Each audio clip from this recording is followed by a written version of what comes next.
घरोघरी मातीच्या चुलीच्या आजच्या एपिसोडमध्ये आपण पाहत आहोत की ऐश्वर्या तिच्या माहेरी आली आहे तिच्या आईला भेटायला। तिची आई विचारते की आज तुला कसं काय माझी आठवण आली। त्यावरती ती म्हणते की मला कमीत कमी तुझी आठवण तरी आली, पण तू तर मला पूर्णपणे विसरून गेलेली आहेस आणि तुला हेही जाणून घ्यायचं नसतं की तुझी लेक जिवंत आहे की नाही। त्यावरती तिची आई म्हणते की अगं, बदला घेण्याच्या नादात तू तुझी अवस्था काय करून घेतली आहेस ते जरासं लक्ष दे स्वतःकडे। तुझा नवरा मेलेला आहे आणि तू त्यांच्या प्रॉपर्टी जी आहे ती हिसकावण्याच्या नादात तिथेच राहत आहेस आणि स्वतःकडे लक्ष देत नाहीयेस। पण ऐश्वर्या हे सगळं ऐकून घेण्याच्या मनस्थितीतच नसते आणि ती म्हणते की तू मला नको सांगू की मी काय करायचं। त्यावर तिची आई म्हणते की अगं, माझा नवरा जेलमध्ये गेलेला आहे आणि मी इथे एकटी पडलेली आहे, त्यामुळे मला समजत आहे की बाईसोबत नवरा असण्याचं काय महत्त्व आहे आणि तू एकटी पडली आहेस आणि त्यांची प्रॉपर्टीचे पेपर्स स्वतःकडे घेऊन घेतलेले आहेस आणि ती प्रॉपर्टी बळकावण्याच्या नादामध्ये तू स्वतःला त्रास करून घेत आहेस। पण ऐश्वर्या म्हणते की तू हमेशा जानकी आणि त्या घराचीच साईड घेतेस। तुला एकदाही असं वाटत नाही की आपल्या मुलीची बाजू घ्यावी। तुला कधीच वाटत नाही का की तुझी मुलगी बरोबर असू शकते आणि ते माणसं चुकवू शकतात। त्यांनी अगोदर सौमित्रसोबत माझं लग्न ठरवलं आणि नंतर तो सौमित्र पळून जाऊन त्याने त्या अवंतिकासोबत लग्न केलं आणि मला त्या सारंगसोबत लग्न करावं लागलं, ज्याचं घरामध्ये कधीच काही अस्तित्व नव्हतं आणि त्यामुळे मलाही तिथे कधीच जागा भेटली नाही। यावर ऐश्वर्या म्हणते तुला जर माझी आई म्हणून कर्तव्य करायचं असेल तर मला काही पैसे हवे आहेत। आणि तिची आई म्हणते की बघते मी। इकडे जानकी आणि ऋषिकेश विचार करत असतात की जे पोलीस आहेत त्यांच्यावरती वरून दबाव येत आहे, पण या गावात रणदिवे कुटुंब आणि ऐश्वर्याचे वडील हे दोनच घराणे असे मोठे होते की जे पोलिसांवरती वरून दबाव आणू शकतील। पण आता तसंच काही नसताना यांच्या पोलिसांवरती असं कुठला मोठा व्यक्ती आला जो या सगळ्यांवरती दबाव आणत आहे, तर असं कोण नवीन आपला वैरी जन्माला आला आहे याबद्दल ते विचार करत असतात। कारण दुसरं कोणाचंही त्यांनी काही वाईट केलेलं त्यांना आठवत नसतं, त्यामुळे त्यांच्यासोबत कोण वैर करत आहे हेही त्यांच्या लक्षात येत नसतं।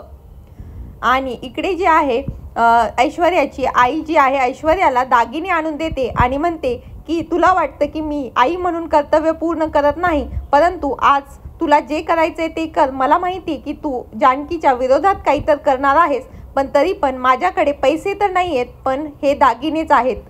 कारण तुझे वडील जेलमध्ये गेल्यानंतर माझ्याकडे कुठून पैसा येणार आणि ही जी पुंजी आहे माझ्याकडे जमा, तुला घ्यायची असेल तर घे, नाहीतर राहू दे, पण याच्या व्यतिरिक्त माझ्याकडे काही नाही। हे ऐकून ऐश्वर्याला तसेही पैसे हवे असतात, त्यामुळे तिच्या आईने दिलेले सगळेच दागिने चा डब्बा आणि सगळ्याच गोष्टी ती स्वतःकडे ठेवून घेते आणि तिला विचार करते की चला पैशांचं काम झालं। पण तरीही तिची आई तिला समजावून सांगत असते की एका बाईसाठी नवरा किती महत्त्वाचा असतो आणि तिला समाजामध्ये व्हॅल्यू भेटते। याचा झाल्यानंतर तिथून ऐश्वर्या जायला निघते तेव्हा तिच्या डोक्यात एक प्लॅन येतो, जे सगळं तिची आई लग्नाबद्दल बोललेली असते। इकडे जेव्हा जानकी आणि ऋषिकेश बोलत असतात तेवढ्यातच जोगतीन दारात येते आणि उदो गो बाई उदो असं म्हणत घरामध्ये प्रवेश करते। सगळेच जण तिला मानाने बसवतात आणि म्हणतात की तू थांब, आम्ही तुझ्यासाठी ओटी भरण्याचं सामान घेऊन येतो।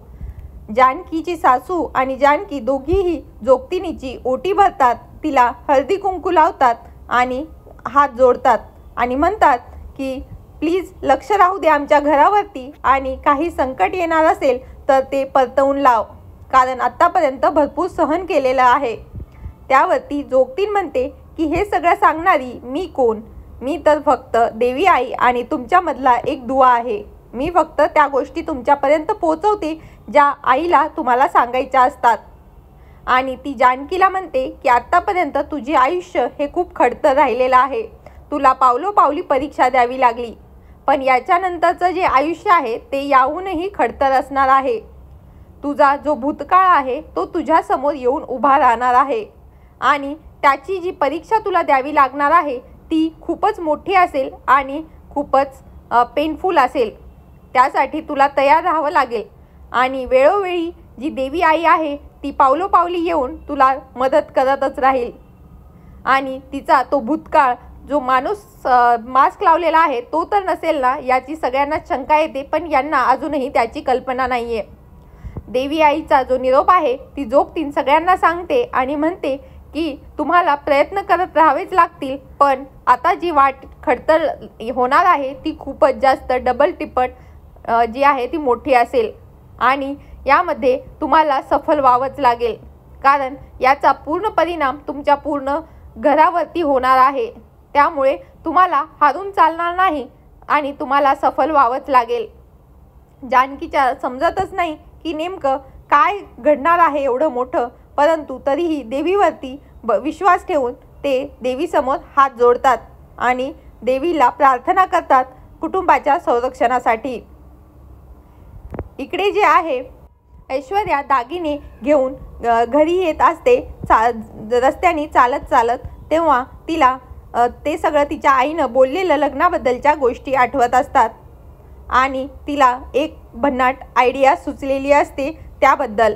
आणि तेवढ्यातच तिला कोणीतरी मागून थाप मारतं आणि जेव्हा पाठीमागं कोणी नसतं तेव्हा समोर बघते तर आजी असतात आणि आजी गावाहून परत आलेल्या असतात आणि ऐश्वर्याला जे आहे विचारतात की हे सगळं काय आहे तुझ्या हातामध्ये. ऐश्वर्या सांगते की आईने तिचे दागिने दिलेले आहेत. त्यावर आजी म्हणतात दिलेले आहेत की तू स्वतःहून हिरसावून घेतलेले आहेत.